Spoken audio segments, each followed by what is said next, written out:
Good morning, everybody. This is Pete Bennett reporting from Starbucks in Walnut Creek. And like clockwork around here, something shows up with some noise.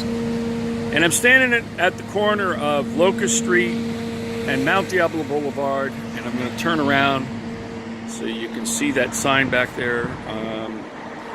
And I'm going to turn around and go out here a little bit so you can see a few things. This is Mount Diablo Boulevard looking west, and this is Mount Diablo Boulevard looking east, out there by heading towards the Safeway. And then across the street,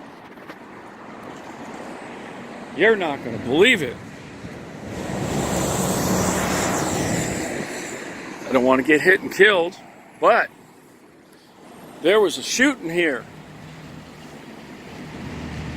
at Union Bank, and I'm pretty stressed out about it. And here comes another truck, and I'm pretty stressed out about it because a guy got shot right here. And yours truly, you see where that truck is, way out there where he is. I was there, and I heard the gun go off. K-boom! Now, what I really like about this story is a couple of things that have come to mind. First off, this is one constituent that can't get any help from his elected official in California, District 11. So you tell the rest of the districts and the congressmen around the country that this constituent's been left homeless, been beaten up, arrested, and jailed, and he's a witness to a shooting, but he was a witness to another shooting in 2016. It happened near him. And so, what I'm going to do is I'm going to point to this back here, and I'm standing next to CB Richard Ellis. Oh, let me think. Let me put the calculator on. Ding, ding, ding, ding, ding. Oh, CB Richard Ellis is a guy named Richard Blum. And Richard Blum is TPG Newbridge. And Union Bank is also something to do with TPG. Uh-oh. SpaghettiOs. And I'm the guy that got arrested by Regency Centers one block this way for trespassing in front of Starbucks. And my experience with Starbucks is less than stellar when that happened on December 3rd, 2017. Yeah, 17. And I was thrown in jail for trespassing by Regency Centers, who doesn't want to return my phone calls. And I was trying to reach a guy named Ken Salazar about the PG&E explosion because I was a software developer. And so on my blog today, you'll see something for Citizens Energy, and I'm going to put the video of the PG&E explosion up there. I'm going to tell you what happened. I know what happened. I worked for them.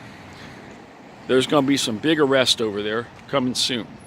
Now, Locust Street's a rather interesting anomaly because up the street is Target.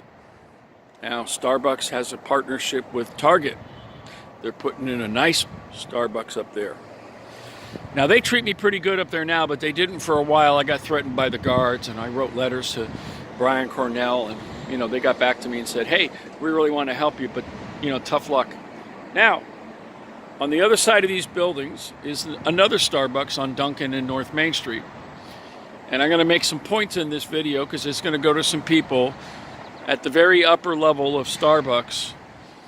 Because I called them when my friend was killed, who was one of the Starbucks employees. Oh, really? That's pretty serious. I called them because my car got towed out of that building, now owned by Vestar, once owned by Wilson Meany. And going back to this, now that Starbucks' new policy is in place, my life's a lot better. Oh, by the way, I'm homeless, but I used to work for PG&E. hey, I'm homeless and I used to work for Bank of America. And I'm homeless and I helped put the district attorney in jail because he's a criminal. And we're not done with that story. Now, the shooter was right about here. You can see that in the videos of the other TVs. And I got on NBC Bay Area with Melissa Colorado, very nice reporter, treated me nicely. And what you have here is you've got this intersection and you got me down there. So on Sunday when this happened, I was in that Starbucks all day. They treat me nice, never give me any trouble. I'm able to leverage staying warm and researching on my little tiny computer because the other one was broken by a security guard at the library, who, by the way, that's Cypress Security. Once again, another group of people don't like to return calls, so their guard broke my ribs, sort of, and put me down, and I went down there, and then the guards up there arrested me from Overton, controlled by Regency, who is clearly partnered with Starbucks and clearly partnered with Target. And I spoke against those guys at the city council meeting in regards to what they were doing in the Insignia Grande shopping center, where they put in a Whole Foods. And across the street, they put in a Safeway.